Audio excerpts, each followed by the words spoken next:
When the British Empire finally receded from the world stage, it did not leave behind a blank slate. Instead, it left a complex global inheritance that continues to shape politics, economies, cultures, and identities to this day. The end of empire marked a transition, not a disappearance. Britain no longer ruled territories directly, but the systems built during centuries of imperial rule remained deeply embedded in the modern world. Decolonization unfolded across decades, not moments.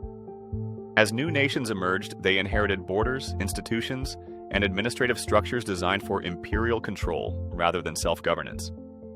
In many places, these frameworks became the foundation of independent states.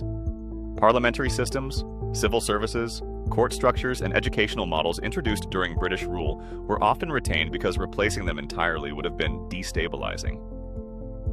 What had once served empire now shaped nationhood. One of the most enduring legacies was language. English spread far beyond Britain not through deliberate post-imperial planning, but through historical momentum.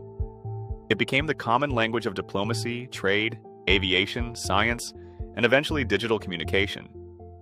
In a globalized world, English functioned as a bridge between cultures, even in countries with no direct colonial relationship to Britain. This linguistic dominance continues to influence opportunity, access, and global participation. Law was another lasting imprint. Common law systems introduced under British rule still govern legal practice in many countries. These systems emphasized precedent, judicial independence, and standardized procedure. While adapted over time, they created shared legal assumptions across continents. International business, contracts, and arbitration often rely on principles shaped by British legal tradition, reinforcing its quiet global reach. Economically, the empire left behind deeply uneven structures. Colonial economies had been designed to extract raw materials and supply imperial markets. After independence, many nations struggled to diversify beyond these patterns. Infrastructure such as railways and ports existed, but they often connected resource zones to export hubs rather than supporting balanced internal development. These inherited economic models shaped post-colonial challenges long after imperial administration ended. Britain itself underwent profound transformation during this period. The post-war decades saw the creation of a welfare state, expansion of public health care, and major social reforms.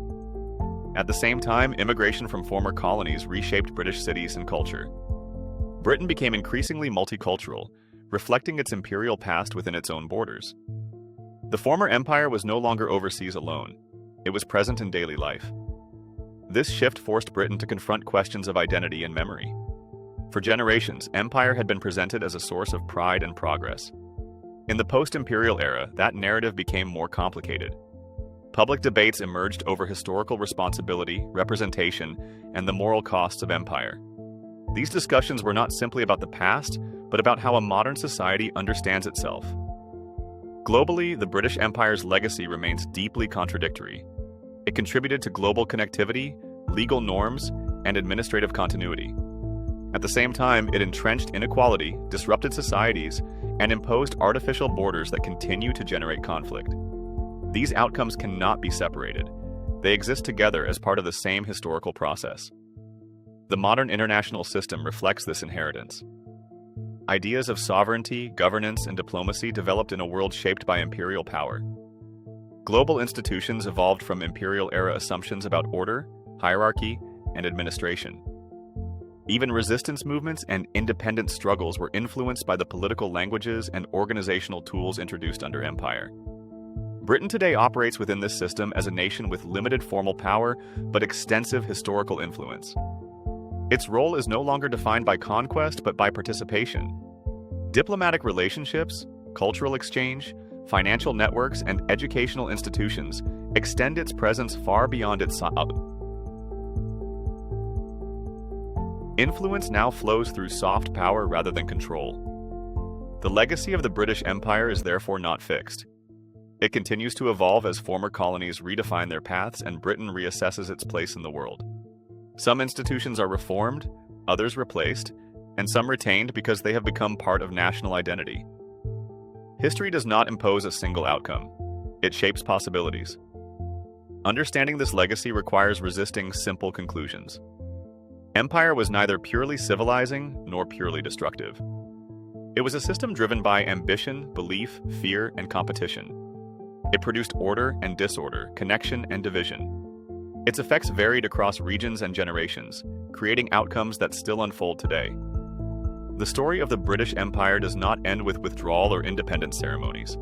It continues in courtrooms, classrooms, parliaments, and markets around the world. It lives in language, law, and global systems that structure daily life. The past remains present not as memory alone, but as infrastructure. Britain began as a small island shaped by invasion and survival. It expanded into a global empire driven by trade, power, and belief. And when that empire ended, it left behind a world permanently altered by its reach. Day 14 is about that world, the one that came after the empire but was built by it. History does not disappear when empires fall. It settles into the foundations of the present. To understand the modern world, one must understand the systems that shaped it. The British Empire was one of those systems, and its legacy continues to define how nations govern, communicate, and interact. This is not the story of dominance, but of consequence. Not of conquest, but of continuity. The empire is gone, but its imprint remains, woven into the global order that followed it.